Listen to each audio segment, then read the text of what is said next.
Pod. Vous allez écouter un podcast. Et ça, c'est une bonne nouvelle. Littérature, mode, sport, art, fiction, santé.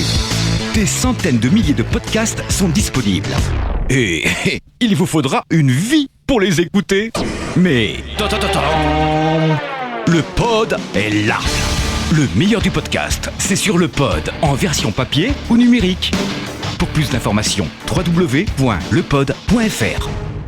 Et bienvenue à tous. Doit-on filmer son podcast ? C'est le sujet de cette room d'aujourd'hui et le billet acidulé de Brûlatour, comme à son habitude. Salut Brûlatour. Bonjour à tous. Comment comprendre cette interrogation ? D'abord, est-ce à dire que l'on doit proposer un podcast vidéo en parallèle de son podcast sonore, ou alors est-ce qu'il faut mieux pas proposer en complément de son podcast un complément vidéo, donc de ce même podcast ?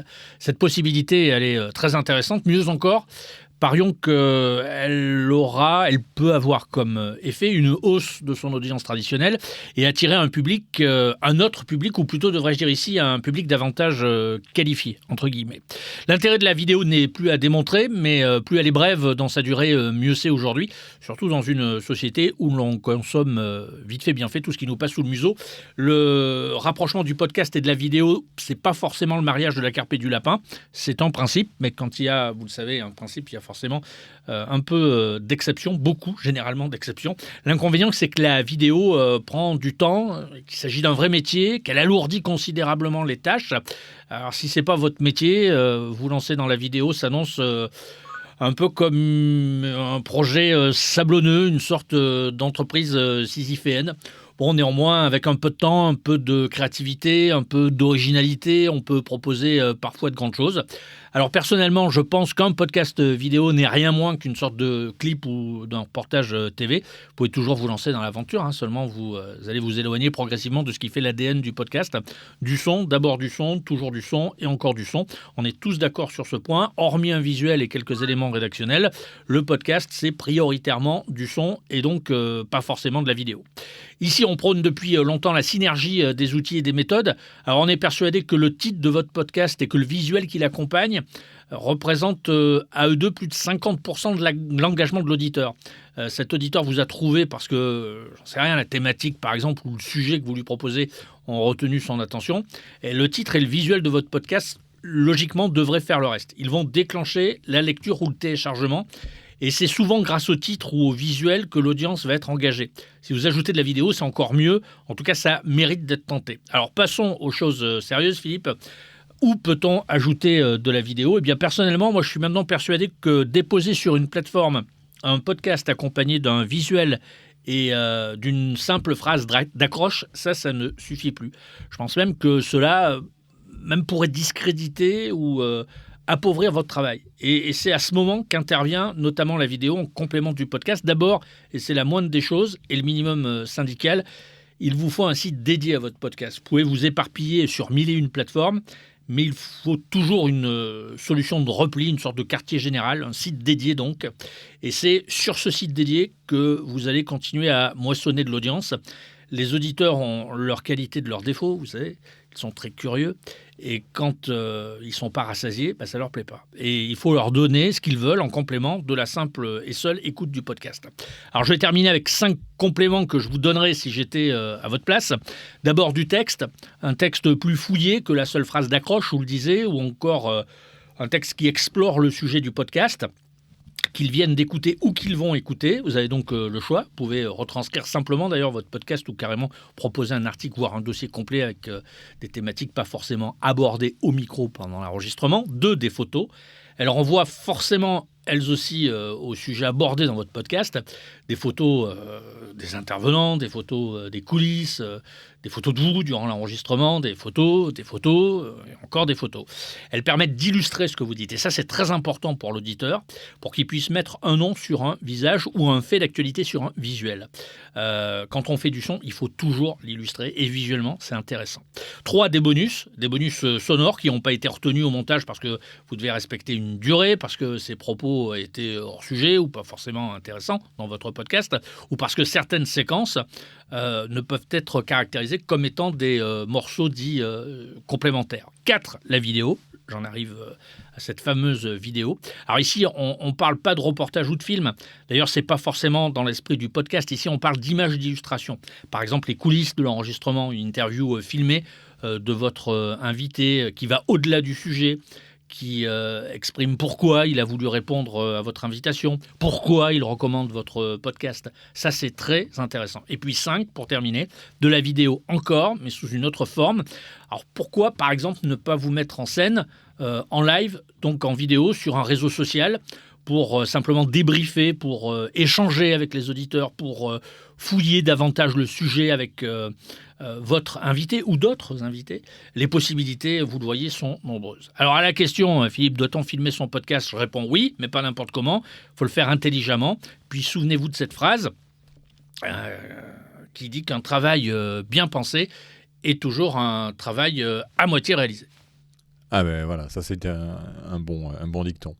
Eh bien, on attaque avec ce sujet, avec vos remarques et puis vos expertises, vos expériences aussi sur le podcast filmé qui n'est pas forcément évident et qui quand on cherche par exemple podcast filmé ou podcast vidéo sur Google, eh ben, on tombe sur des articles, par exemple là les 6 meilleurs exemples de podcasts vidéo. Donc on parle, comme tu as dit Fred, du vidéocast d'arrière-plan avec une image statique avec un audiogramme. Et ça, c'est souvent ce que proposent d'ailleurs les plateformes genre Ocha ou Acast ou d'autres. Ils proposent de créer des audiogrammes. Il y a le podcast vidéo à la YouTube, il y a le vidéocast live enregistré en direct, les podcasts vidéo à distance. Ils nomment le vidéocast façon PowerPoint aussi.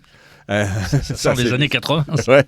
Le vidéocast documentaire, et puis après il explique, voilà. Donc il y a quelques articles qui parlent un peu de podcast vidéo, et là on parle bien de podcast audio qui est donc filmé, et c'est ça dont on va parler avec vous. Jean-Philippe, on t'accueille avec plaisir pour nous donner un peu ton retour sur filmer son podcast. Mais bonjour à tous. En fait, le premier réflexe qui me vient quand j'ai vu le titre de cette room, c'est que j'ai plus le réflexe de dire je partage une vidéo en mode podcast que de filmer un podcast. Et je pense notamment à la société Xerfi, je ne sais pas si vous connaissez Xerfi et Xerfi Canal, qui fait beaucoup de petites vidéos de 5 minutes très professionnelles sur leurs études économiques pour débattre de sujets de fond très intéressants. Mais en fait, tout ce qu'ils ont fait jusqu'à maintenant en vidéo, ils pourraient avantageusement le faire en format de podcast. Donc, est-ce que la bonne question, c'est de filmer un podcast ou de transformer une vidéo en podcast ? Oui, c'est la bonne question. Raphaël, est-ce que tu veux nous donner ton... Ah, Raphaël est parti, il nous a quittés. Il était avec nous et il est parti. Donc oui, je sais pas, Brulatour, une petite remarque par rapport à ce que dit Jean-Philippe ? Bon, on peut se filmer déjà en enregistrant son podcast. Si ça ne sert pas, au moins, dans une diffusion classique, ça servira sur un site web dédié et les gens pourront voir comment vous travaillez, par exemple. Mais bon, moi, je suis quand même intimement persuadé que si vous voulez faire un podcast sonore ou vidéo à la fois, là, ça demande beaucoup plus de temps. La vidéo, c'est très, très lourd. Hein. Dès qu'on ajoute de l'image, on ajoute des incrustations, on ajoute des pistes de montage supplémentaires et tout ça à gérer prend énormément de temps. C'est 2, 3, 4 fois plus de temps que du son. D'ailleurs, on le dit bien. Hein. Les journalistes de radio disent toujours nous, on fait du son parce qu'on est beaucoup plus réactifs, c'est beaucoup plus facile. Et d'un côté, tu as des journalistes de télé qui disent oui, effectivement, vous avez de la chance parce que vous êtes beaucoup plus réactifs que nous. Vous êtes plus dans l'immédiateté. L'image, c'est lourd au sens second du terme. Hein. C'est quelque chose qui demande des moyens humains, techniques. Alors, pas sûr que tout le monde puisse s'adonner à cette vidéo ou maîtriser ces outils techniques. Hein. Il faut quand même mettre le museau un certain temps avant d'en maîtriser seulement moins de 10%. Mais pourquoi pas ? Est-ce que ça peut servir de plus-value ou de valeur ajoutée ? Moi, j'en suis persuadé. Sur un site dédié, comme je l'expliquais précédemment, c'est-à-dire que après ou avant l'écoute d'un podcast, on peut proposer autre chose pour aller plus loin. Ça peut être très sympa. Mais il y a une frontière aussi qu'il ne faut pas forcément dépasser très rapidement parce que cette frontière, elle est vachement étanche quand même entre le monde de la vidéo et du son. Et je pense que l'auditorat, en règle générale, est dans sa majorité et lui très attentif à cette version uniquement sonore. Voilà, il estime que... Et il y a la difficulté aussi, c'est que quand on fait un podcast, en général, on essaie de le travailler au niveau imaginaire, au niveau audio. Et donc là, on tombe dans le travers de partir sur une production et voilà, vidéo. tu t'éloignes de ton ADN. Et donc, Raphaël était revenu, il est quitté à nouveau, il est parti. Donc, il est à nouveau là. Raphaël, es-tu avec nous ou tu as des problèmes de connexion ou est-ce que tu nous entends et tu peux parler? Non, Raphaël nous entend pas. Bon, on va attendre qu'il revienne. Si, ça y est, tu es là. En fait, je n'arrive pas à avoir de réseau. Je ne sais pas si vous m'entendez. Si, on t'entend, c'est bon. Bon, alors, bonjour tout le monde. Bon, désolé d'intervenir encore une fois. Non, mais on est là pour ça. Donc, au niveau du lien podcast vidéo, donc moi, j'ai le podcast principal s'appelle Violet. C'est un podcast où nous sommes 4. Et dans chaque épisode, on aborde un album de la carrière de Prince. Autour de la table, il y a une personne qui fait l'historique et l'album dans la contextualisation de la carrière. Il y a une personne qui parle des paroles de manière un peu philosophique, symbolique, etc. Et ensuite, j'ai un musicien qui fait l'approche musicologique, mais qui peut parfois être derrière un clavier, etc., se mettre à chanter ou expliquer des choses au niveau de la musique avec un instrument. Et je précise ça parce que c'est quelque chose de visuel. Et en fait, depuis le début, on a pris le parti pour notre communauté de ne pas les exclure de l'enregistrement et donc de les inviter à regarder l'enregistrement sur Twitch. Donc, à la base, sur les premiers épisodes, j'avais une monocam qui filmait la table avec nous 4. Ils voyaient un peu les préparatifs, ils voyaient l'intégralité du podcast, dont les parties qui pourraient éventuellement être supprimées au montage. Et après, on faisait, comme le disait Frédéric en intro, un débrief avec la communauté. Moi, j'ai plutôt le rôle d'animateur, on va dire, sur ce podcast. Et pendant tout l'enregistrement, je regarde... Vous êtes toujours là ? Oui, on est là. Et pendant tout l'enregistrement, je regarde les commentaires sur le chat. Je fais pas un temps réel constant avec le chat, sinon ce serait invivable, parce qu'il faudrait répondre aux questions, etc. Et donc ça prendrait sur la continuité. Mais quand il y a des corrections de ce qu'on peut dire, quand il y a des choses qui n'ont pas l'air claires, quand il y a des apports, je les intègre dans mon texte. Donc j'ai une espèce d'interaction quand même avec le chat, soit pendant qu'on passe des titres, soit pendant que je vois que je peux rebondir sur des propos. Depuis maintenant 2 mois, j'ai rajouté à mon PC 2 webcams pour avoir les gens qui prennent la parole en solo. Et donc, dans OBS, qui est l'outil qui permet donc de diffuser sur un des outils qui permet de diffuser sur Twitch, je switch entre le plan large et les 2 angles de vue. Et rien que ça, il semble que les gens qui sont habitués à nous suivre apprécient. Après, je le garde pas en enregistrement, je permets pas la rediffusion. Je sais pas trop pourquoi, parce que je l'ai toujours vu plus comme une invitation que réellement un podcast filmé. Donc, à ce jour, je garde pas l'enregistrement. Je l'ai fait que pour une soirée spéciale où il y avait des invités en plateau, entre guillemets, derrière le micro, etc. Où là, effectivement, c'était pour l'anniversaire et tout. J'ai gardé la chose en vidéo que je rediffuse parfois sur Twitch. Mais sinon, je ne fais le podcast en lui-même après quand il est diffusé. Je ne garde pas ce que je fais sur Twitch. D'accord, donc c'est intéressant. Ça veut dire que tu n'utilises pas, tu n'exploites pas le format vidéo après, tu le fais simplement pour que tes fans puissent interagir avec toi et avoir un moment un peu plus privilégié et quelque part leur demander derrière, où ils le font naturellement, d'acheter des petites choses sur Twitch, comme tu nous en as parlé, pour monétiser un peu et gagner quelques sous s'ils veulent t'accompagner en achetant quelques trucs. Éventuellement. Après, sincèrement, c'est pas dans une logique. Il n'y a pas une logique marketing derrière ça. En fait, à la base, moi, l'idée, c'était de dire, j'avais très envie. Ça faisait longtemps que je voulais faire un podcast. Donc, comme beaucoup de gens au début, quand j'étais excité, mon but, c'était, d'être comme les grands, quoi, sur Spotify, Deezer, et puis pouvoir l'annoncer. À ce moment-là, mon but, c'était vraiment d'avoir un support audio, parce que j'avais déjà fait une web TV, je faisais déjà pas mal de choses en vidéo au préalable, et c'était vraiment un des pans du digital qui me manquait autour de cette passion de la musique. Aujourd'hui, je sais pas en fait. C'est pas complètement, c'est pas définitif. Disons que ce podcast, il est pas beaucoup monté, puisqu'on a un podcast très long. Donc en fait, ce qu'on enlève, c'est quelques erreurs, quelques longueurs, mais donc je pourrais laisser la version filmée qui serait assez proche finalement du format audio. Mais j'avais envie de rentrer dans le quotidien des gens, par le biais de l'audio, par le biais de l'écoute, par le biais de Je sais que Frédéric n'aime pas qu'on puisse faire autre chose en même temps, mais par le biais de gens, il y a beaucoup de gens qui disent moi je cours en vous écoutant ou dans les embouteillages, je suis content de vous écouter. Donc voilà, j'avais envie de rentrer dans la vie des gens comme ça. Depuis, toujours sur la vidéo, j'ai lancé un podcast qui s'appelle Story d'influence où où je fais des interviews d'influenceurs. Et c'est très récent, mais en fait, eux, ils m'amènent une nouvelle réflexion, c'est que bien évidemment, le jour de l'enregistrement du podcast, eux-mêmes, ou par quelqu'un de mon équipe, ou par un ami qu'ils amènent, ils demandent à ce qu'il y ait des stories qui soient faites. Et donc, c'est assez intéressant de voir l'impact que ça a.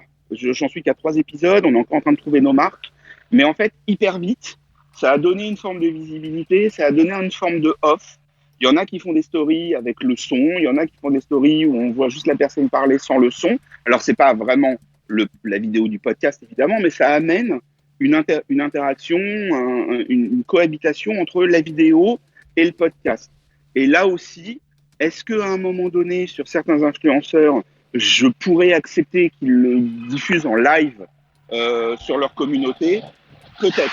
Je pense que dans ce cas précis, vu que c'est le sujet même de ces entretiens, je pense que, comme là, il y a une adéquation entre le sujet et le fait de faire un live sur Insta, par exemple, je pense que je pourrais être amené à diffuser l'enregistrement en vidéo, peut-être sur du live ou des choses comme ça. Voilà.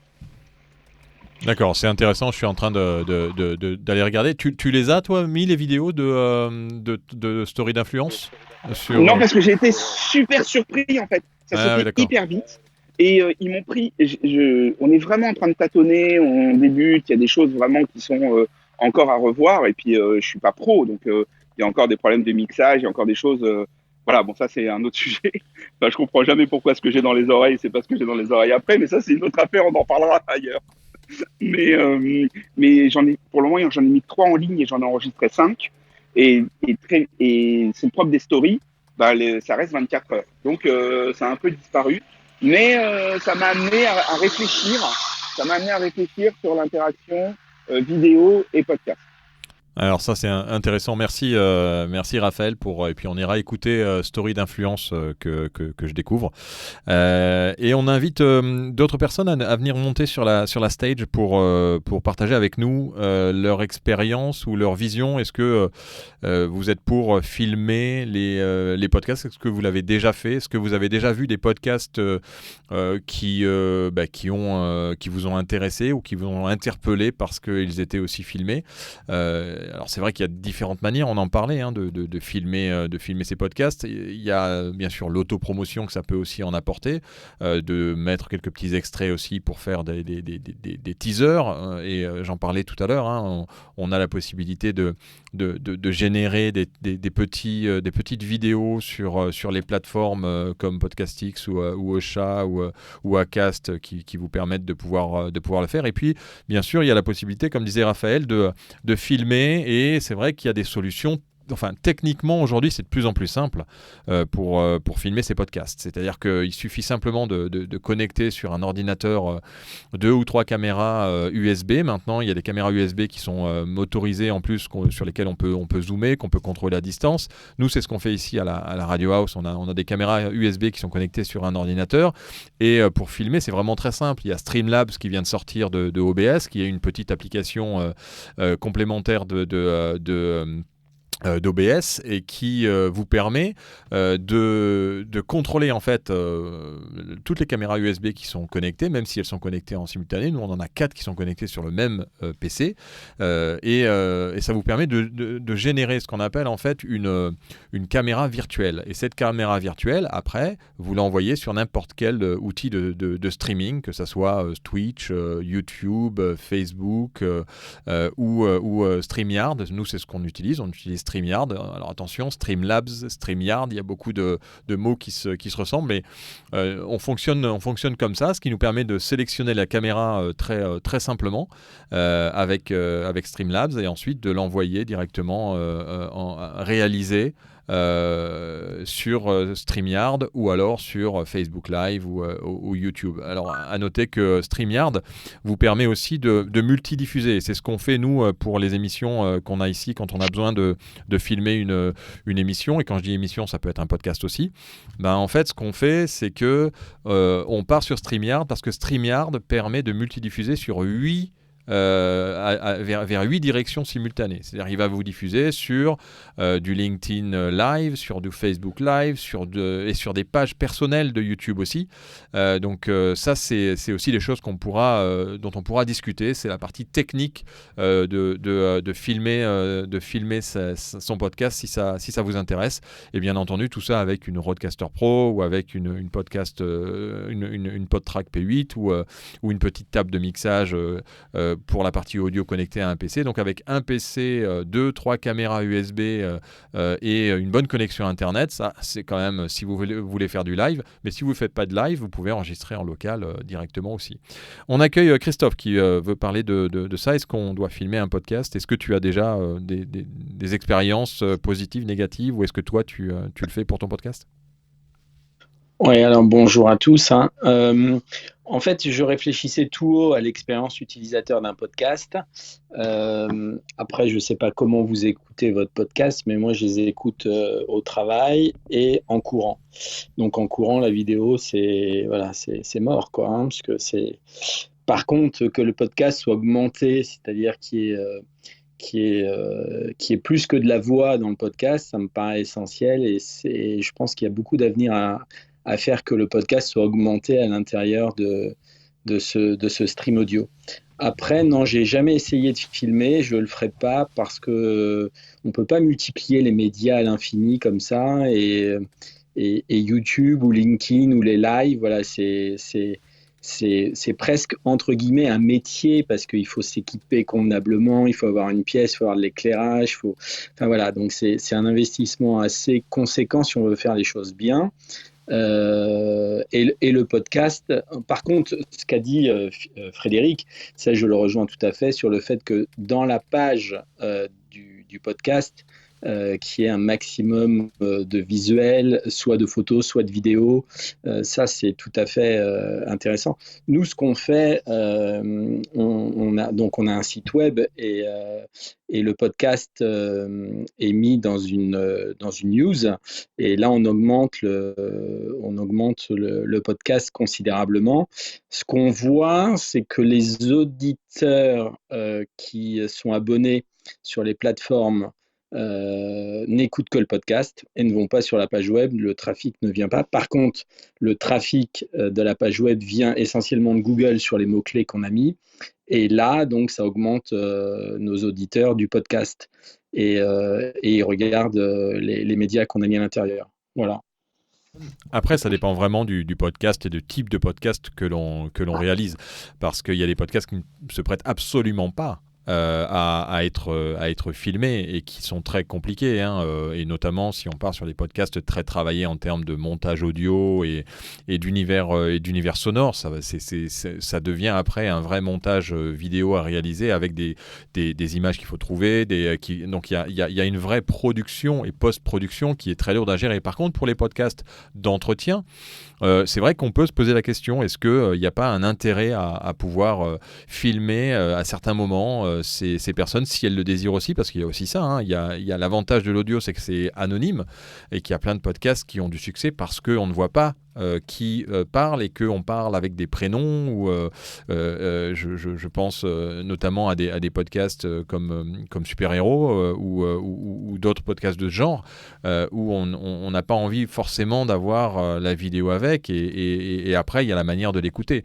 Ce qui est certain, c'est que la vidéo doit être utilisée pour promouvoir son podcast, et si on peut ne serait-ce que faire une petite vidéo avec l'interviewé qu'on a avant pour en faire la promotion, ça c'est peut-être une des solutions quand on a un podcast un peu travaillé, c'est de quand même prévoir pour sa promotion et sa communication une partie vidéo, parce qu'on sait pertinemment que sur les plateformes comme Facebook ou sur les réseaux sociaux ou Twitter, la vidéo va être plus vue que simplement une image ou simplement un audiogramme sur une vidéo.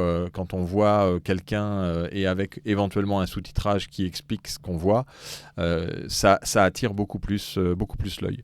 Est-ce que d'autres personnes... Oui, Frédéric voulait rajouter un petit mot. Juste un mot pour vous rappeler que le podcasteur devrait, autant que faire se peut, privilégier le format court, c'est-à-dire la très courte vidéo. Et quand je fais référence à la très courte vidéo, ce sont des vidéos qui font 10, 20, 30 ou 40 secondes pour nourrir exclusivement les réseaux sociaux, notamment ce qu'on appelle des pastilles vidéo qui vont vous permettre d'engager l'audience avant, pendant et surtout après la diffusion. Alors, on pourrait appeler ça des produits d'appel, en quelque sorte. Elles demandent peu de main-d'œuvre, ces courtes vidéos. Leur élaboration sur le plan technique n'est pas insurmontable. On peut les mettre partout, sur Twitter, sur Instagram, sur Facebook. On peut les échanger, par exemple, sur WhatsApp, les partager très facilement. Vous le disiez tout à l'heure, puisque j'ai entendu ce mot, sont aussi des teasers ou des teasings réguliers. Et c'est avec ces teasings-là ou ces teasers-là réguliers que vous allez marquer votre territoire et ensuite engager votre communauté. Et puis, je voudrais juste rebondir sur ce que disait Christophe à l'instant, parce que c'était aussi très intéressant, à condition d'aller un petit peu plus loin et de mettre les choses en perspective. Rappelons en effet cette différence fondamentale entre écouter et entendre les choses. On peut écouter une émission de France Culture, mais on ne peut pas l'entendre. Vous voyez là où je veux en venir. On peut entendre le flux musical de RFM, mais on ne peut pas l'écouter. Voilà, une fois qu'on a pigé ça, on comprend que le podcast, c'est un peu comme France Culture. On ne peut que l'écouter et pas forcément l'entendre. Parce que le podcast, par définition, dans son historique, il réclame de la concentration et tout ce qui va avec pour que vous puissiez vous l'accaparer. Il raconte une histoire en général. Ah, c'est ça. Une histoire ou des faits ou des et alors il y a quand même des choses qu'on peut faire en écoutant et notamment courir. Christophe en parlait. Moi quand je cours et que j'écoute un podcast, j'écoute, je fais pas qu'entendre. Parce que l'activité même permet d'avoir une concentration qui peut se porter sur autre chose que simplement courir. Oui, ça demande de la solitude, ça demande de la motivation, ça demande une disposition d'esprit, de l'engagement, ça demande aussi un peu de travail. Bon, toutes ces vertus-là sont difficiles à réunir dans le monde moderne à un instant T, tu vois. Oui. C'est compliqué. Moi, je comprends qu'il y ait des individus qui peuvent le faire, qui peuvent réunir toutes ces vertus. Il y en a encore. Tu vois, c'est quand même des résistants, les gars. Mais aujourd'hui, sur les réseaux sociaux, tu consommes vite fait, bien fait des choses. Et c'est vrai que si tu ajoutes des niveaux de difficulté, ça peut éventuellement être compliqué. C'était Christophe, je crois, qui voulait prendre la parole. Ouais. Ouais, non, juste pour dire que en fait, dans les podcasts, il y a tellement je trouve pas le mot. En fait, par exemple, un podcast d'interview s'écoute très facilement au bureau. Interviewer une personne, voilà, on peut s'arrêter quelques minutes, etc. Un podcast avec une histoire, c'est vrai que ça demande de l'écoute et un peu plus d'attention pour suivre l'histoire.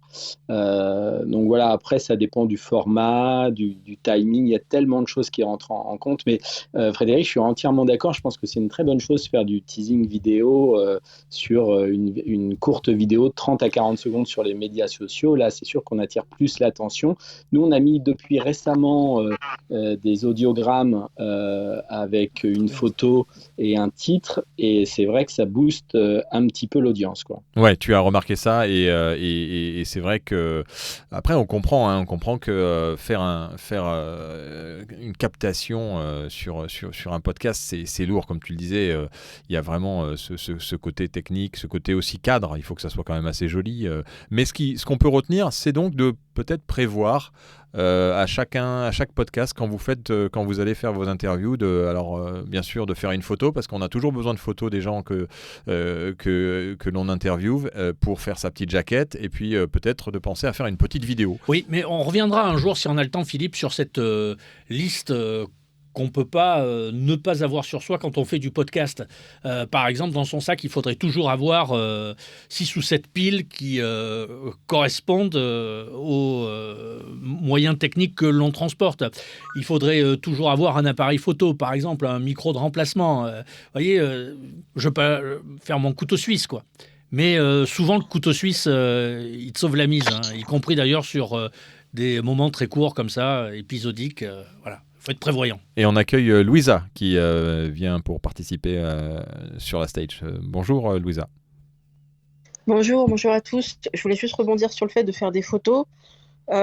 C'est super, faites des photos et une fois que vous avez pris la photo, vous la transférez par mail, par Drive, où vous voulez. Parce que moi, j'ai des super photos de mes invités. J'espère les avoir transmis quelque part, mais mon portable est tombé en panne. Il est en réparation et je n'ai aucune garantie de retrouver ces photos. Aïe. Donc, par pitié, ne faites pas cette erreur. Ouais. Transmettez vos photos. La semaine prochaine, si Philippe le veut, parce que c'est quand même Philippe le boss, c'est lui qui décide de l'éditorial de ces rooms, mais on pourrait faire la boîte à outils du podcast. Et tu vois, il y a des choses comme ça, toujours faire des backups de façon régulière, toujours avoir des piles ou des batteries de secours, comme par exemple dans une radio locale au fin fond de la Lozère ou dans notre département, tu as toujours 500 litres de gasoil en stock, au cas où. Tu vois, bon, moi, je suis très sensible à ce genre de choses. Voilà. Ouais, on va faire une masterclass sur ça. Sur la boîte à outils du podcast. La boîte à outils du podcaster. Il va y en avoir des masterclass à faire. C'est voilà tout. Merci Louisa pour ce petit détail en effet auquel il faut penser parce que son téléphone il fait plein de choses et comme les enregistrements d'ailleurs, hein, il y a des applications qui vous permettent d'enregistrer et puis d'envoyer si vous avez de la 4G suffisamment bonne, de pouvoir envoyer ça tout de suite sur aussi le cloud. Et c'est vrai que quand on travaille et que alors moi j'en ai perdu des données et je peux vous dire pas des petites. Maintenant grâce aux technologies de Dropbox, de Google Drive qui synchronise automatiquement les endroits où vous allez enregistrer vos fichiers, ça vous permet quand même d'avoir une tranquillité, une sécurité, mais encore faut-il avoir de la 4G et être un peu...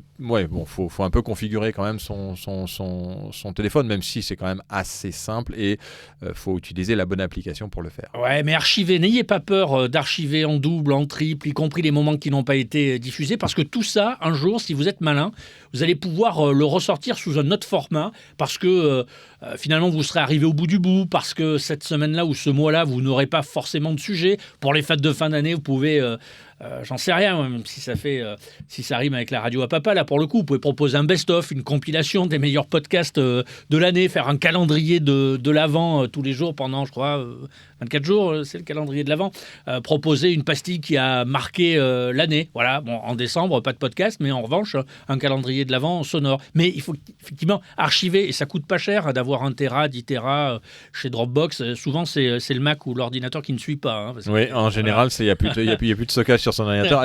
Mais d'ailleurs Dropbox c'est par rapport à Google Drive, si on peut parler de stockage, parce que c'est quand même lié à la vidéo aussi, pour stocker vos éléments. C'est vrai qu'il y a un avantage avec la Dropbox, c'est qu'ils ont une option qui vous permet de ne pas avoir à stocker sur votre ordinateur les fichiers, mais de pouvoir quand même les voir dans votre dossier. Donc c'est-à-dire que vous voyez vos fichiers, mais ils sont uploadés uniquement sur le cloud, et quand vous en avez besoin, vous cliquez dessus et il va vous les télécharger. Mais ils s'affichent dans le dossier, ce que ne font pas forcément les autres drives. Ça marche Philippe, mais avec un abonnement pro. Voilà, il faut. De toute façon, il y a un moment où le stockage et où même les applications, on en parle, les applications de montage, on pourra en reparler de quelles sont les meilleures applications de montage et de mixage pour la radio. Mais oui, vous travaillez avec un Audacity, vous avez ce que vous avez. Vous travaillez avec un Hindenburg, ça a un coût, mais par contre, c'est vrai que la qualité et l'utilisabilité du logiciel est complètement différent et vous gagnez du temps et un confort de travail. Donc ça, c'est quand même à prendre en compte également. Est-ce que d'autres personnes, je vois qu'il y a d'autres personnes qui sont arrivées pendant qu'on discutait, ont un avis sur les podcasts filmés, quel que soit le podcast. Est-ce que vous avez des exemples de podcasts filmés qui ont eu un bon succès, qui sont quand même des podcasts audio ou des podcasts natifs et qui ont véritablement un intérêt et qui pourraient donner des idées, puisqu'on est là aussi pour se donner des idées les uns les autres. n'hésitez pas à lever la main et à venir nous en parler pour échanger entre nous.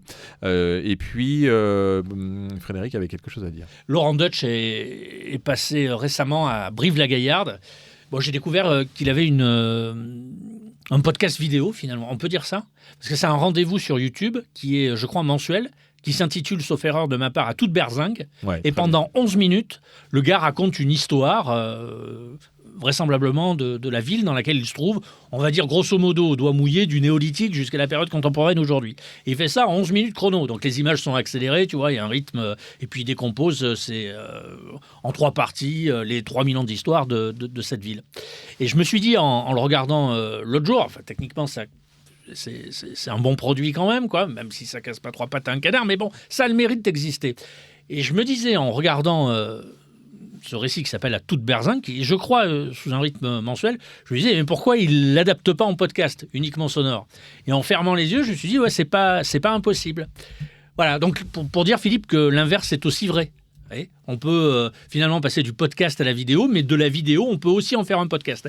Et d'ailleurs, je ne sais pas si c'est ce matin ou hier, j'ai mis un article sur le site lalettre.pro sur France TV Publicité qui a confié la commercialisation de ses podcasts à Radio France Publicité. Et j'ai fait l'article et puis par curiosité, je me suis dit tiens, qu'est-ce qui commercialise comme podcast ? Attends, c'est que des émissions de télévision. Tu vois, donc là, on est dans un aspect qui est complètement inverse à ce qu'on disait tout à l'heure. Tout à l'heure, le fil rouge de cette room, c'est de se dire doit-on filmer son podcast ? Et France TV aujourd'hui pose la question inverse. Finalement, doit-on faire de son émission de télévision un podcast ? Voilà. Ah oui. Alors, je ne sais pas, moi, quel est le retour, mais je sais que TF1, par exemple, propose maintenant des émissions télévisées. Alors, je ne vous dirai pas lesquelles, hein, mais c'est à vérifier sous toute réserve, mais j'en suis pratiquement certain. Propose des émissions de télé, donc, sous la forme de podcast. Alors, je ne sais pas ce que ça donne, parce qu'il me semble qu'il doit y avoir un peu de réécriture quand même. Mais voilà, il y a des synergies qui vont dans un sens comme dans un autre. On va essayer d'écouter à toute berzingue pour voir si ça marche en podcast. Brive, durant l'Antiquité, c'est un pont. D'ailleurs, le nom de Brive vient d'un mot gaulois, briva, qui veut dire le pont. Et donc ce pont gaulois qui enjambe la Corrèze, eh bien il est derrière moi. C'est le pont du Buis. Oui, on pourrait croire que le pont antique c'est le pont principal de la ville. Aujourd'hui, le pont cardinal, eh bien pas du tout. Il est plus en amont, sur la route de Tulle. C'est le pont du Buis. Alors, Brive va se développer autour d'un carrefour routier hyper important dès l'Antiquité, un axe nord-sud, est-ouest pour la Gaule, avec en gros une route Paris-Toulouse qui correspond aujourd'hui à notre autoroute A20, mais aussi un axe est-ouest, Lyon-Bordeaux, qui en gros correspond aujourd'hui à notre autoroute A89. Mais c'est pas ce carrefour routier hyper favorable qui va faire que Brive va se développer à partir de l'Antiquité, c'est plutôt grâce à un miracle que Brive va décoller. Ce miracle, on le doit à Saint-Martin l'Espagnol et c'est juste derrière moi, suivez-moi.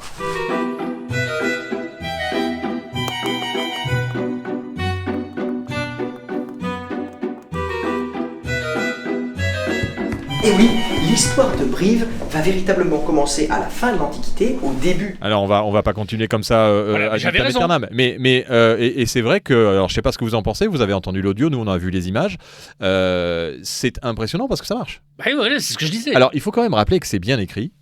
Il y a une sacrée écriture derrière et que ça peut fonctionner, il y a une scénarisation et que... Et en plus, il parle à la première personne, on a l'impression qu'il est de Brive. Bon, après, par exemple, il y a des tics de vidéo à enlever. Par exemple, quand tu dis « Bon, regardez le pont, il est derrière moi », bon, effectivement, tu te dis, si tu fais une version sonore, c'est pas la peine de placer cette expression-là, quoi. Ouais, c'est un peu ce qu'on a fait, le boulot qu'on a fait avec Michel Chevalet quand il fait ses podcasts. Il dit pas « Regardez », et il peut pas dire « Regardez ».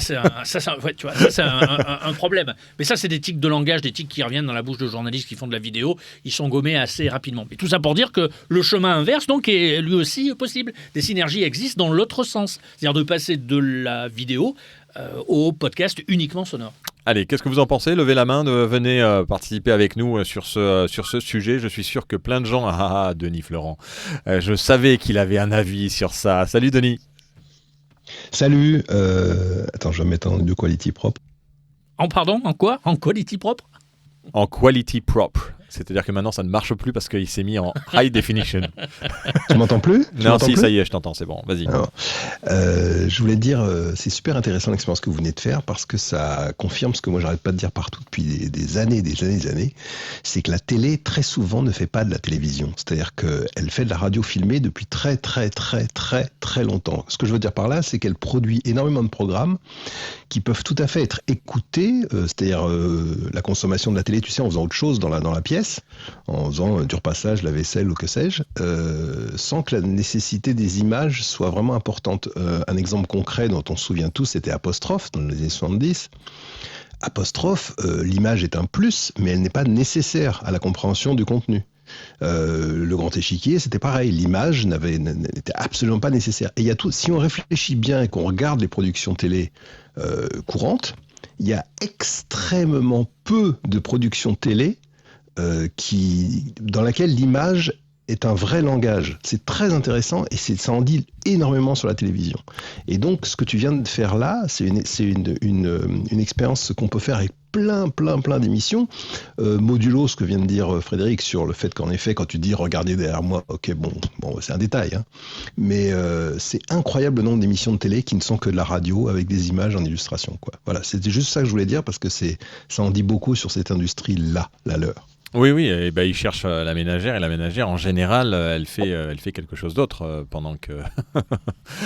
Oui, je suis même pas sûr que ça procède d'une stratégie, mais ça procède aussi d'une paresse de production. C'est-à-dire que l'écriture est faite sur le commentaire souvent, l'écriture est faite sur la voix off, donc l'écriture est faite sur ce qu'on décrit, etc. Et très peu de choses. Alors après, il y a des magnifiques documentaires. J'ai vu un documentaire récemment sur les parties perdues du château de Versailles qui ont disparu. Là, c'était purement visuel, au contraire. C'est-à-dire que le texte ne vient qu'expliquer ce qu'on voit. Donc, c'est l'inverse.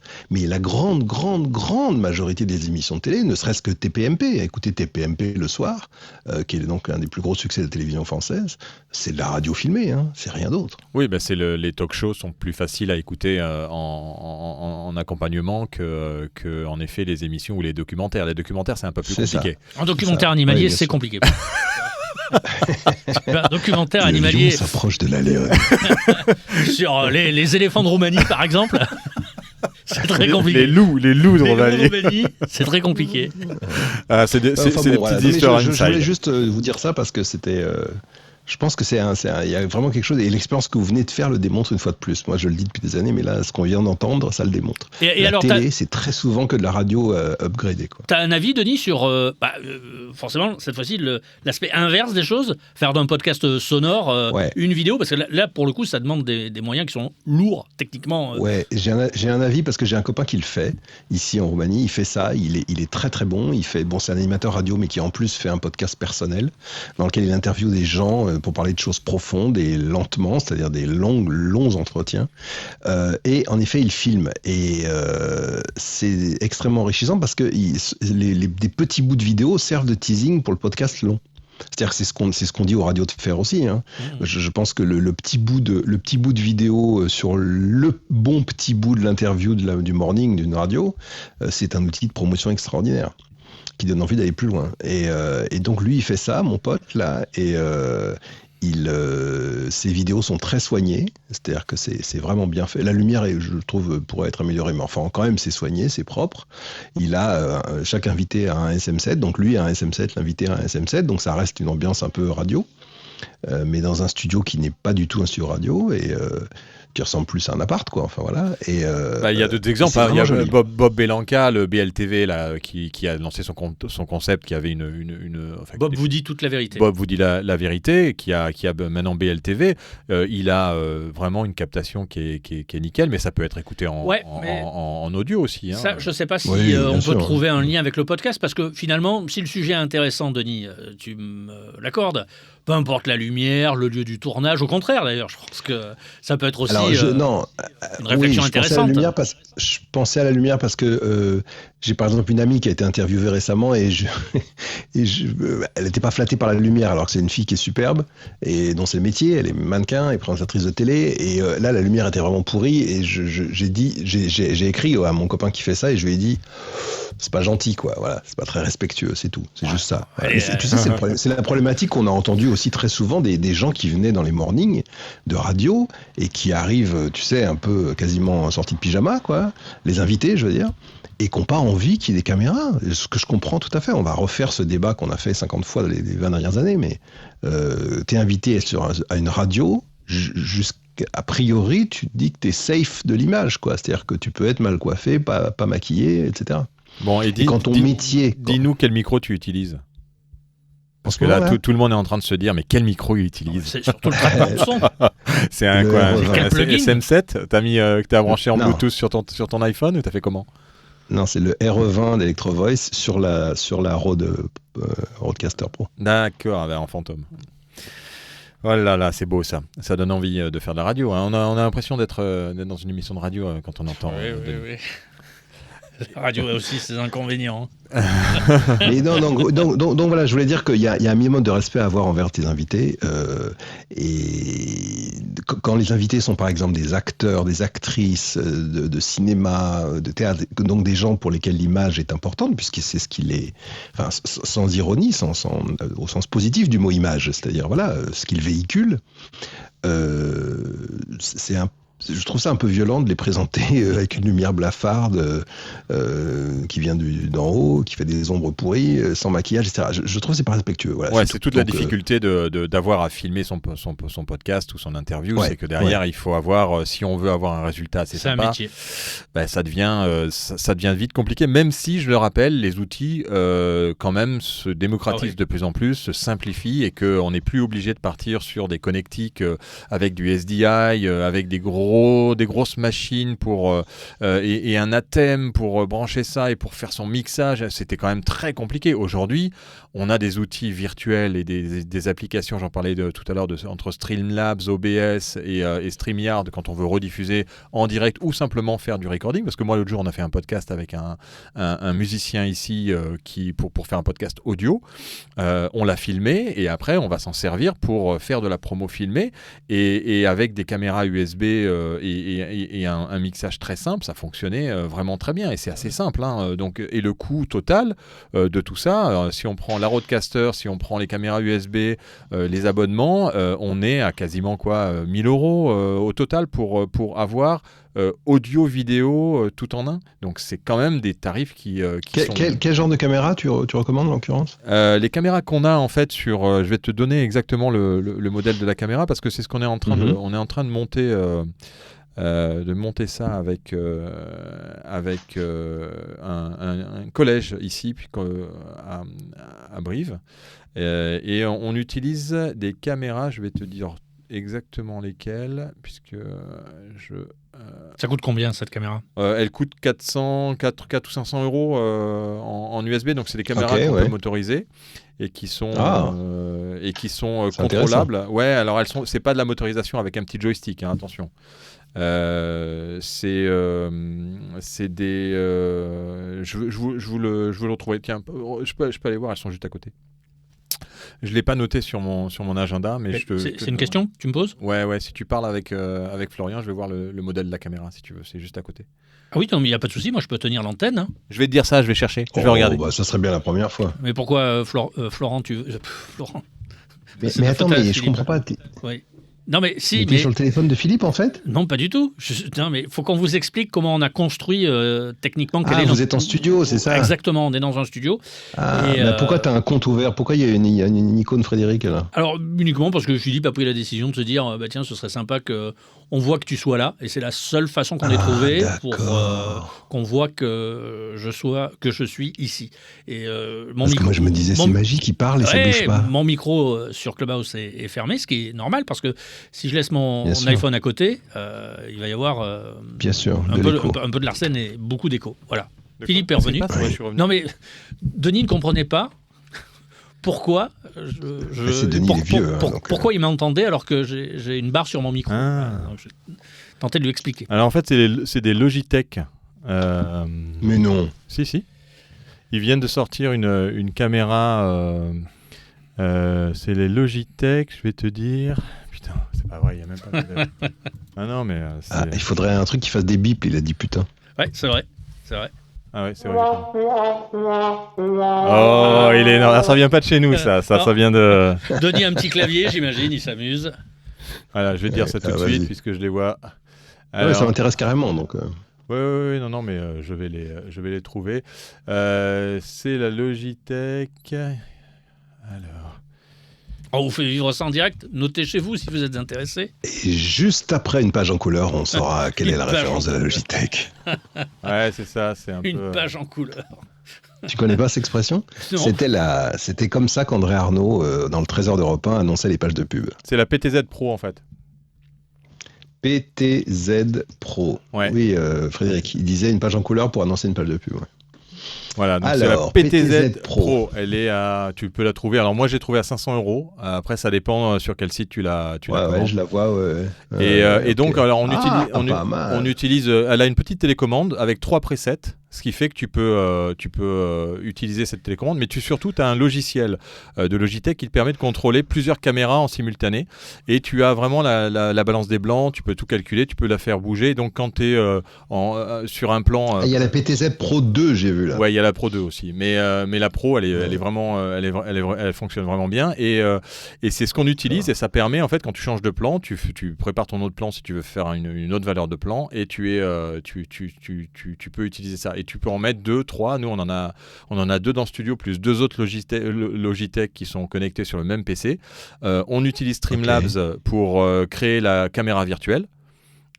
Ça nous permet en fait de rassembler nos plans sur Streamlabs, de gérer la caméra virtuelle. Et la caméra virtuelle, on la fait rentrer sur StreamYard ou sur Facebook Live ou sur YouTube Live. Et ça nous permet en fait après, avec StreamYard, de rediffuser sur jusqu'à 8 réseaux simultanés, 8 réseaux sociaux simultanés. Et surtout quand on fait nos radio-tours ou nos directs, c'est parce que les radio-tours sont faits avec ça.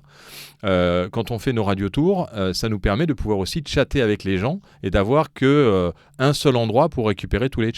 Donc quand on veut faire des directs et quand on veut interagir avec son audience en même temps et ne pas se soucier d'avoir des systèmes complexes de streaming, on rassemble toutes nos caméras en caméra virtuelle avec Streamlabs.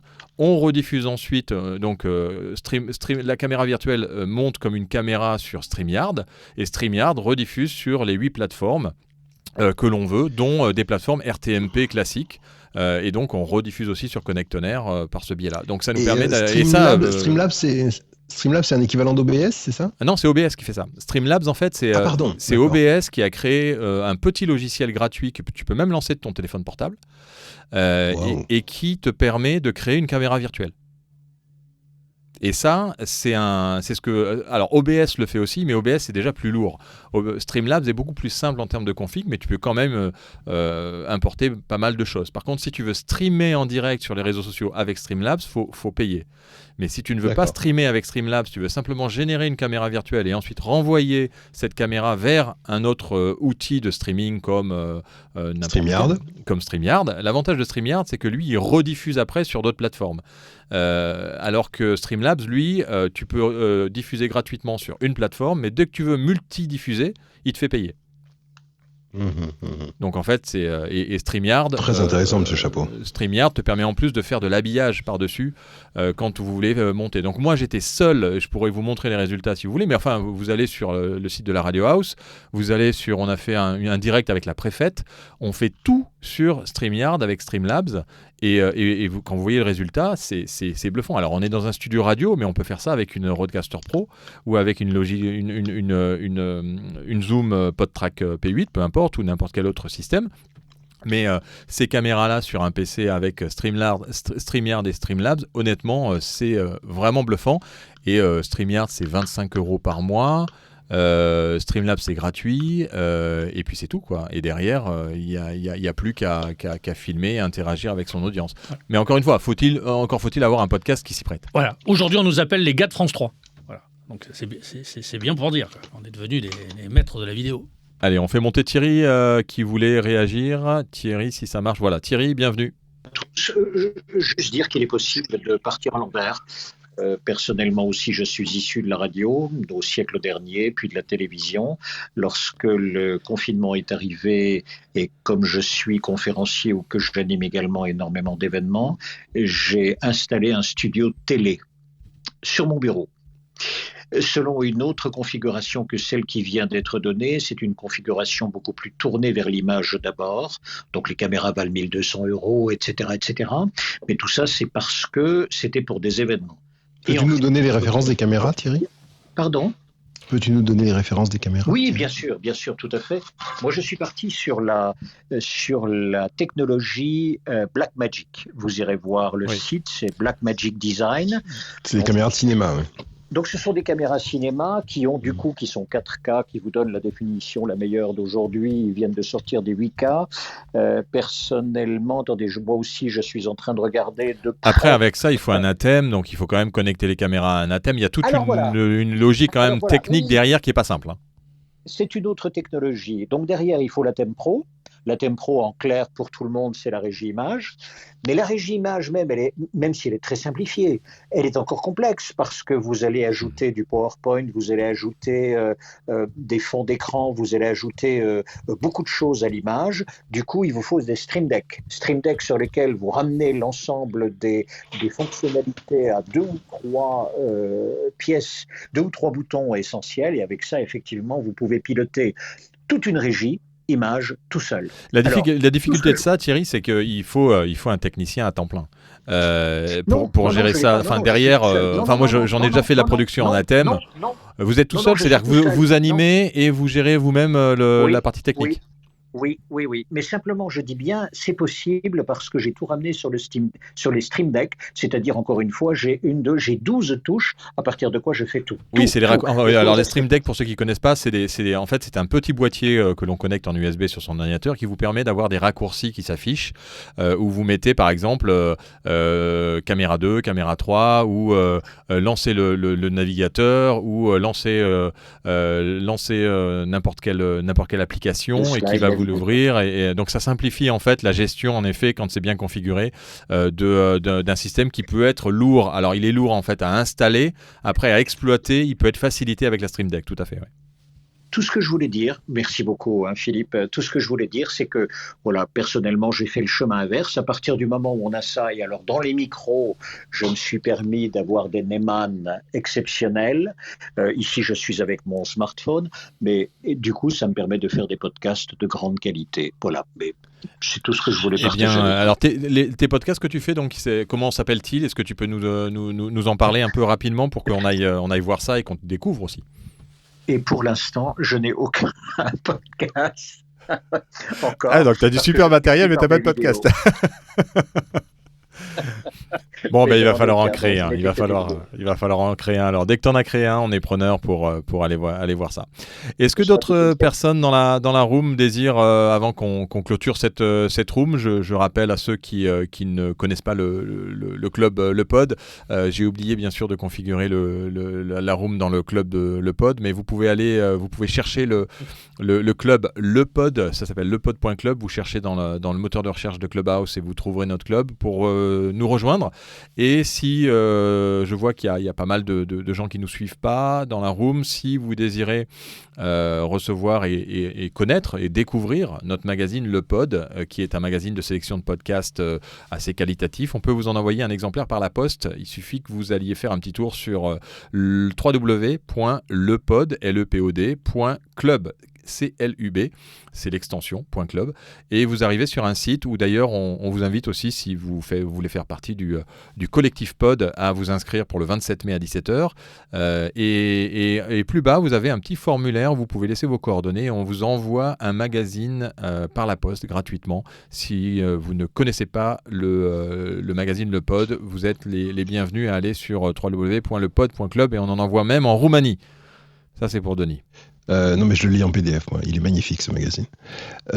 J'ai une question pour vous deux, qui êtes experts en podcast. Je peux ? Eh bien, on est là pour ça. Bon, alors, c'est à propos des audiences. Je me suis documenté récemment sur les diverses et variées méthodes de mesure d'audience des podcasts. On est tous d'accord que c'est assez compliqué. Il y en a qui font comme ci, d'autres qui font comme ça, etc. Bon. Il y a Estat Médiamétrie qui est très intéressant, etc. Néanmoins, je voudrais votre expérience et votre retour sur les niveaux d'audience. C'est-à-dire, qu'est-ce qu'un podcast moyen ? Parce que j'ai regardé le classement du top 20, mettons, donc on a des chiffres énormes sur des téléchargements en un mois, on a des chiffres astronomiques, etc. Maintenant, back to reality, dans les podcasts plus modestes, plus modestes, quel type de valeur on a ? C'est-à-dire, qu'est-ce que c'est un podcast qui fonctionne bien ou qui fonctionne en termes de téléchargement à la semaine ou au mois ? Est-ce que vous avez une idée de chiffres ? Au mois, c'est 10 000. C'est à partir de ce seuil, Philippe va me corriger si je me trompe, mais à partir de 10 000 écoutes ou téléchargements, c'est ce seuil qui déclenche le processus de monétisation. En deçà... On est d'accord. Attends. On est d'accord que ça veut dire non pas d'un épisode, mais du produit du podcast en question. Oui, en fait, tu peux avoir 100 000 épisodes pour un podcast en particulier. Ouais, c'est un peu la difficulté. C'est un peu où la comparaison est complexe. La comparaison est complexe. Plus tu as d'épisodes, plus tu fais de l'audience. Oui, mais c'est comme sur la CPM, les web radios. Plus tu as de web radios, plus tu fais de l'audience en général. Enfin, Énergie qui a 600 web radios, elle est classée deuxième parce qu'elle a 600 web radios. Après, il faut quand même faire un peu d'audience. Elle est classée 4e. RMC n'a que 2 flux. Non, mais c'est ça. Donc, ça dépend le nombre de podcasts et d'épisodes que tu as. Donc, si tu as chose à savoir... C'est cumulatif sur les épisodes. C'est cumulatif. Oui, c'est d'accord. Cumulatif. C'est ça ma question. Ouais. D'accord. Donc, au bout d'un moment, quand on a 300 épisodes qui tournent et qui ne sont pas datés, c'est-à-dire qu'ils peuvent être écoutés n'importe quand, mécaniquement, a priori, le niveau d'audience augmente. Mécaniquement, oui. Et c'est là où Chose à savoir augmente son audience régulièrement parce qu'il a de plus en plus d'épisodes dans ses podcasts, qu'en plus il en développe, il développe d'autres marques et donc il cumule le nombre de ce qu'on appelle de chaînes de podcasts et il cumule aussi le nombre d'épisodes. Et chaque mois, c'est ça qui compte dans le classement de la CPM. Et pour Médiamétrie, c'est une autre méthodologie de calcul qui d'ailleurs a été dans certains articles remis un petit peu en question parce que on peut très facilement générer de l'audience sans être sûr que la personne a véritablement écouté. Mais là, on ne va pas rentrer dans ces enjeux-là. Ok, non, mais ça m'intéressait d'avoir une idée, une échelle. Quoi. Stat de Médiamétrie, c'est uniquement du replay qui apparaît dans le classement. D'ailleurs, par exemple, pour votre information, l'émission Les Grosses Têtes génère à elle seule 10% de l'audience globale sur le mois. Par exemple, en avril dernier, il y a eu 116 millions de podcasts téléchargés, me semble-t-il. Les Grosses Têtes génèrent 10% de ce chiffre global. C'est pas rien. Et pour Istat de Médiamétrie, vous y retrouverez uniquement des replays. Et du téléchargement. Ouais. Est-ce qu'on on n'est pas sûr que ça écoute. Ouais. Est-ce qu'on peut parler de podcast ? Là, on est bien loin du podcast natif. Mais je regardais une étude récente de Médiamétrie. Seulement 12,6% des Français déclarent écouter du podcast natif. C'est peu encore. Ouais. On accueille Mohamed qui avait une remarque. Salut Mohamed. Oui, bonjour. Bonjour Philippe, bonjour Denis. Moi, je voulais juste vous poser une question parce que j'ai réussi à ouvrir un compte sur le PC directement. Sur Clubhouse, j'ai un deuxième compte que j'ai pu faire sur un émulateur pour que je puisse accéder à Clubhouse. Donc, j'ai à peu près toutes les options. Et si vous voyez là, il y a un autre profil qui est en bas, qui est le mien, pour que je puisse rejoindre pour la diffusion de la musique à partir du YouTube ou n'importe quelle autre plateforme, dans le but de partager lors d'un podcast que je suis en train de créer, des sons, etc. directement à partir de la machine. Donc ça, c'est quelque chose d'assez important. En même temps, pour mixer des sons, etc., il peut faire des interventions, des appels, des choses qu'il peut avoir, ou peut-être accueillir des personnes directement. Moi, ce qui m'intéresse, parce que la relation, j'ai créé un micro virtuel pour que je puisse accéder à partir de mon téléphone ou à partir d'un micro externe. Mais je ne sais pas si Denis pourra me conseiller au niveau des micros, le type de micro professionnel qu'il faudra sur un Mac Pro par exemple pour l'accès, ou s'il y a un logiciel pour amplifier le son.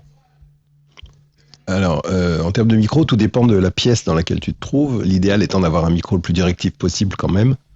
Voilà, donc il y a moi ce que j'utilise et ce dans quoi tu m'entends là en ce moment, c'est le Electro Voice RE20 qui a l'avantage d'être assez directif, c'est-à-dire que si je me mets sur le côté, ce que je vais faire maintenant, tu vois, tu m'entends beaucoup moins, alors que si je reviens devant, voilà. Donc là, j'ai pas triché, c'est simplement la directivité du micro qui est, voilà, je me suis juste mis un tout petit peu sur le côté. Donc c'est un micro très directif qui permet d'éviter les bruits aux alentours et les réverbérations de ta pièce. Bon, je suis dans une pièce qui n'est pas réverbérante, elle est couverte de bouquins. Donc elle n'est pas réverbérante. C'est un micro qui vaut 500 balles, donc c'est le même prix que la Rodecaster Pro, donc c'est un petit investissement quand même.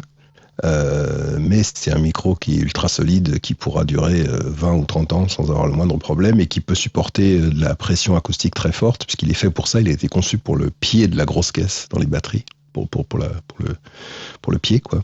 Pardon. Et donc il est dynamique, donc il n'a pas besoin d'alimentation. C'est un micro, voilà, tout simple. Et il a un niveau sonore supérieur au celui du SM7, donc il n'a pas besoin de booster ni quoi que ce soit, voilà. Bah, merci Denis. Alors on essaye de faire monter Béatrice.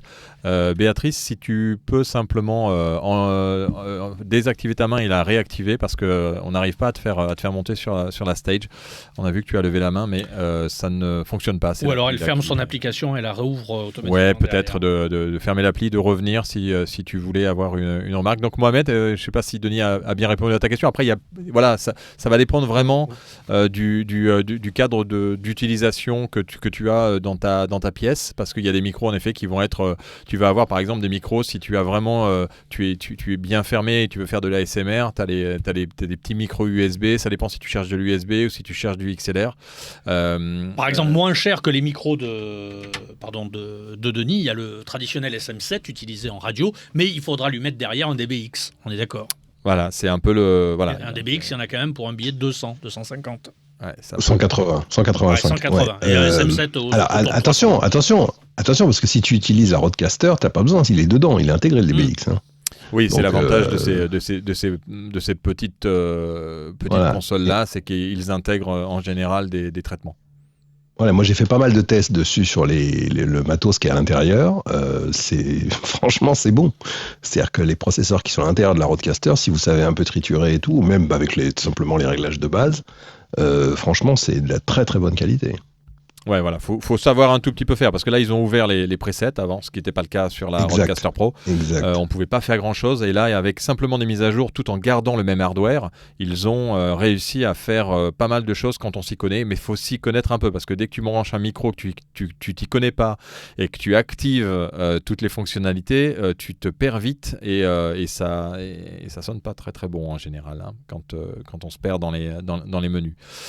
Pour info, là, par exemple, l'audio, c'est sans traitement. Donc, j'ai désactivé tous les traitements, d'accord ? Ouais. Et là, ensuite, c'est avec traitement. Voilà. Donc, il y a quand même une différence assez importante. Ouais, alors on n'a pas entendu, nous, mais... vas-y, refais-le, fais sans traitement et avec traitement. Vas-y, allez, on va faire un test micro. Là, c'est avec traitement. Donc là, il y a tous les traitements, d'accord ?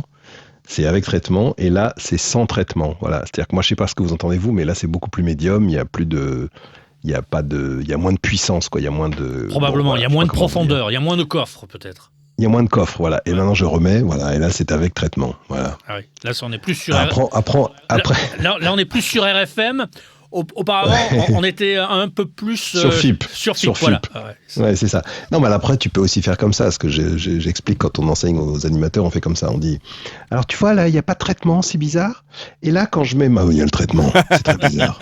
Ah oui, ça c'est aussi un bon truc. Tu peux faire de la radio à 12 ans, quoi. C'est ça. Sur une jeune adulte, 12 ans, ça marche. Qu'est-ce que je voulais dire ? J'ai perdu le fil. Si, je voulais dire que Béatrice, ça ne marche toujours pas, donc désolé, on aurait bien voulu que tu interviennes et que tu viennes nous partager ton avis. Si une dernière personne, il est 14h10, il va falloir qu'on aille travailler et que tout le monde, puis ça fait plus d'une heure qu'on est en train de... Surtout qu'on aille déjeuner avant de... Ah oui, c'est ça, il faut qu'on aille manger. Donc si quelqu'un veut nous donner une petite une petite info supplémentaire sur... Ou sinon, Philippe, on creusera le sujet, parce que ça mérite apparemment une deuxième room, voire peut-être une troisième. On pourra creuser le sujet avec cette fois-ci la mise en exergue, la mise en avant d'appareils, de marques, d'outils. De micros, on a beaucoup de questions sur les micros. Mais ça, je comprends. Et moi, je sais, et je ressens depuis qu'on fait du Clubhouse, depuis que je parle enfin aux gens, c'est leur problématique, c'est une problématique récurrente, c'est la problématique technique. On voit bien que c'est là où le bas blesse. C'est-à-dire que les gens sont perdus, avoir une console, quel micro, quel prix, les cartes, ceci, machin, patin, couffin, et on voit bien que ça les handicape un peu au démarrage. Ouais, je pense qu'il est néanmoins de notre responsabilité d'expliquer aux gens que faire des raccourcis pour payer moins cher, c'est pas du tout une solution à long terme. Ouais. C'est vrai sur le micro, parce qu'un micro, voilà, je viens de parler d'un micro qui vaut 500 balles, sauf que dans 30 ans, je l'aurai encore. Et il fonctionnera encore. Donc les 500 balles sont ridicules, même s'ils sont beaucoup à sortir pour quelqu'un qui fait un petit podcast comme ça de temps en temps. Je veux dire, la variable. Après, il y a des micros. Tu peux acheter un micro à 200 balles, un micro. Par exemple, il y a des micros de chez Studio Projects. Non, Studio Projects, qui est une boîte américaine. On va pas aller sur les trucs chinois. Enfin, évidemment, ils fabriquent en Chine, mais c'est une boîte américaine qui fait des micros statiques, donc alimentés, 48 volts. Studio Projects, ils ont des micros magnifiques, ils ont des trucs un peu bas de gamme, mais à 200 ou 250 balles, ils ont des micros hallucinants, superbes, statiques. Donc tout ça est possible. Il faut fouiller, il faut chercher, il faut écouter. Il faut écouter les micros. Il y a plein de vidéos qui font des démonstrations de micros. Et puis il faut bien comprendre de quoi vous avez besoin. Mais il y a des choses sur lesquelles investir un petit peu plus, c'est une garantie de pérennité. Et ça, il faut le dire, je pense. C'est notre responsabilité de le dire, parce que cheap, à la fin, ça peut être catastrophique. Je prenais l'exemple ce matin, j'ai discuté avec un client, une radio, qui veut refaire son studio, et on parlait d'un truc tout con, hein. On parlait des bras du micro. Vous savez, le bras qui tient le micro. Ouais. Et évidemment, il y a des bras, il m'a montré, il y a des bras à 25 €. Et puis, il y a les bras de chez Yellowtech, qui sont partout dans tous les gros studios. C'est chez Wish. Ouais, bah, c'est un peu ça, ouais. Et il y a des bras de chez Yellowtech qui sont à 350 € le bras, et encore, t'as pas encore les accessoires. Ouais, ça coûte un bras. Ça coûte un bras, le bras. C'est des bras qui coûtent un bras. Sauf qu'in fine, moi, je discutais avec un directeur technique qui me dit, j'ai essayé moins cher, j'ai viré, j'ai repris Yellowtech. Ouais, sur Yellowtech, il y a des contre-exemples aussi. Ouais, on peut. Mais bon. J'imagine que la grande majorité des produits qui sont fabriqués par Yellowtech sont des produits de top qualité, mais ça n'empêche pas que tu peux... Enfin, en tout cas, les bras, mais je suis d'accord avec toi, mieux vaut poser un billet dès le début pour être certain d'assurer une durabilité qui sera plus ou moins longue, plus que moins, c'est certain. C'est comme les chaussures, hein, pardon, mais c'est pareil. Exactement. Bon. Ben, on en reparlera alors. Hein. On va se quitter. Ah ben non, il y a Daé, pardon, qui est arrivé. On va pas quand même s'en aller avant d'avoir écouté Daé. Salut Daé. Bienvenue. Salut tout le monde. Juste, je voulais rebondir sur ce que disait Denis. Je suis à la fois d'accord avec lui et à la fois pas d'accord avec lui, parce qu'après, tout va dépendre en fait du budget en fait de chacun. Investir dans un micro qui fait 500 €, c'est très bien sur le papier et très bien pour l'audio. Mais là, je prends un cas là qu'on est en train de faire. Là, on est en train de produire un podcast. L'idée au début, je voulais partir sur un Rode qui coûtait un certain prix. Et j'ai un ami qui a lancé un podcast là dans le milieu de la photo et qui a pris un micro mais vraiment pas cher qui s'appelle le Bird UM1. Et la qualité du podcast qu'il produit en termes de son, on en a discuté pendant des semaines et des semaines, qui me disait Déane, c'est pas la peine que tu investisses au début pour le lancement du podcast, investis dans le Bird du M1 et tout. J'étais un peu sceptique parce que je me suis dit un micro à 56 € en USB, je me disais si tous les podcasteurs ont des gros micros et compagnie. Il m'a démontré le contraire. Et hier, on a fait un test. Hier, on était en train de faire des tests là, avec le Bird. Du coup, j'en ai acheté plusieurs puisqu'ils coûtent pas cher, et en plus quand tu les trouves d'occasion, donc du coup en plus ça fait encore baisser la facture.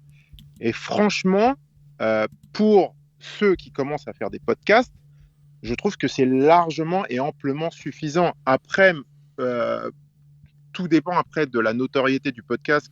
Si tu veux mettre encore plus de chaleur, de qualité dans l'audio, effectivement, là, si le podcast commence à devenir très important, commence à être monétisé et compagnie,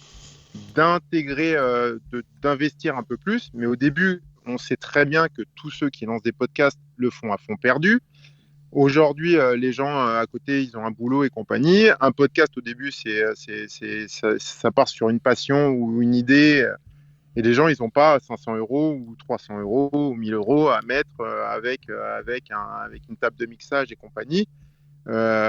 Donc aujourd'hui, quand Denis dit c'est notre responsabilité, oui, je suis d'accord avec Denis, mais il y a aussi la responsabilité de dire aux gens qui commencent des podcasts, vous n'êtes pas non plus obligé de mettre plus de 100 € dans un micro, parce que avant de le rentabiliser, même s'il va durer très longtemps, et comme je disais, c'est comme la paire de chaussures, Mais aujourd'hui, il y a des paires de chaussures aussi qui coûtent moins de 100 €, qui fonctionnent très bien. Donc, il faut trouver le juste milieu. Et vraiment, là, je donne mon expérience par rapport au Bird UM1, qui est pour moi, enfin, je vous le dis, hein, quand j'ai pris ce micro au début, je me suis dit, mais à 50 €, ça doit être du Wish, ça doit être un truc AliExpress et tout. Non, pas du tout. C'est un micro qui est de très, très bonne qualité. Après, forcément, il est en USB, donc il n'a pas 50 000 options et compagnie. Tu lui mets un filtre, un pop-up et compagnie pour commencer à faire du podcast. C'est amplement suffisant. On a des résultats. Alors tu peux pas le connecter. Tu peux pas le connecter après à une Rode ou à une console. C'est-à-dire que tu peux en acheter un. Enfin, je sais pas. C'est un peu le souci. Je suis absolument d'accord avec ce qu'il vient de dire. Non, mais je suis complètement d'accord avec toi. Pardon, je connais pas ton prénom, mais je suis complètement d'accord avec toi. Ok, je suis complètement d'accord avec toi en fonction de l'utilisation et évidemment en fonction de l'investissement personnel qu'on est capable de mettre, bien évidemment. Mais tu pourras. Alors, je vais même te donner un autre conseil. Pour le même prix, pour 60 €, tu as un Marantz, donc d'une marque, qui est USB aussi. Voilà. J'ai failli le prendre. Et il y en avait plus sur Amazon. Alors moi, je vais vous donner un autre truc. C'est là, on est dans le studio avec Brulatour et on est connecté à une Rodecaster Pro et on a un micro qui alors c'est chinois, mais qui est vraiment de très bonne facture et qui fonctionne bien, mais qui en plus est USB et XLR. C'est le Samson Q2U.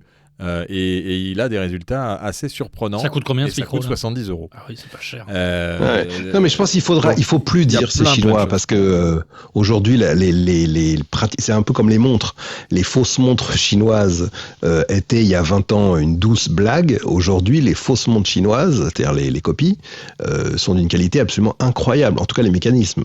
Donc, calmons-nous sur ces Chinois. C'est plus du tout une référence négative. Non, les Chinois ne sont plus négatifs parce qu'on le regarde au niveau du mobile, de la technologie, et on voit bien que malheureusement, que la Chine aujourd'hui produit des choses très très très qualitatives, et puis t'en as qui vont faire du mass market.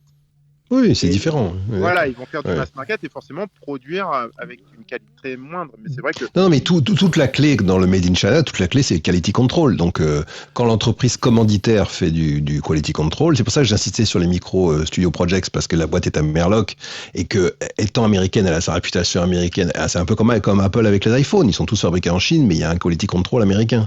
Et donc, c'est pareil sur les micros. Bon, il y a des micros qui sont fabriqués en Chine et j'en ai, moi, et qui sont franchement, enfin voilà, même moi je vais vous donner mon avis parce que vous me le demandez pas, donc je vais vous le donner parce que mais si j'allais te le demander. Alors on va passer la parole à Frédéric qui veut nous donner son avis. Déjà acheter français parce que c'est ça aussi la souveraineté digitale, la souveraineté numérique, que de soutenir des entreprises qui sont à côté de chez vous, enfin du moins dans l'Hexagone. Et puis moi j'ai un LEM. J'ai un micro inusable, incassable, indémodable. Et puis la deuxième chose, tout aussi rapidement, moi j'ai le souvenir d'un vieil arrière-grand-père, je dis vieil arrière-grand-père parce qu'il était très âgé, il avait cette formulation qui revenait assez régulièrement: les bons outils font les bons ouvriers. Alors, il faut avoir un peu de chance, effectivement, il faut trouver les bons outils et il faut les chercher prioritairement sur le marché français. Oui, c'est toujours l'idéal. Après, c'est pas toujours ce qu'on fait avec ces budgets. Après, c'est vrai que 4 micros à 500 €, ça fait quand même tout de suite. Voilà, tout dépend de ce que tu veux faire avec ton podcast. C'est sûr que si tu veux être toujours en dessous des 10 000 écoutes par mois, effectivement, l'investissement ne sera pas nécessaire. Mais c'est comme dans toute aventure entrepreneuriale. Si au début, tu mets pas un peu de capital, si au début, tu mets pas des moyens techniques solides, si au début, tu mets pas des moyens humains dynamiques, dans 80% des cas. Après, je voudrais modérer ce que tu dis. Attends, bien sûr, des contre-exemples. Il y a chose à savoir. Par exemple, il fait ça avec son iPhone. Il fait aujourd'hui un peu, enfin, j'exagère, mais il fait plus de 5 millions d'écoutes par mois. Il y a des contre-exemples. J'avais modéré ça parce que j'ai écouté ou avant-hier quelques-uns des podcasts les mieux classés. Justement, je suis allé voir. Il y en a, en termes de production audio, c'est de la douce blague quand même. Hein. Mais c'est pour ça qu'il y a le 80-20. C'est un gars, une voix, le son est pourri et derrière il y a des bruitages. Quoi.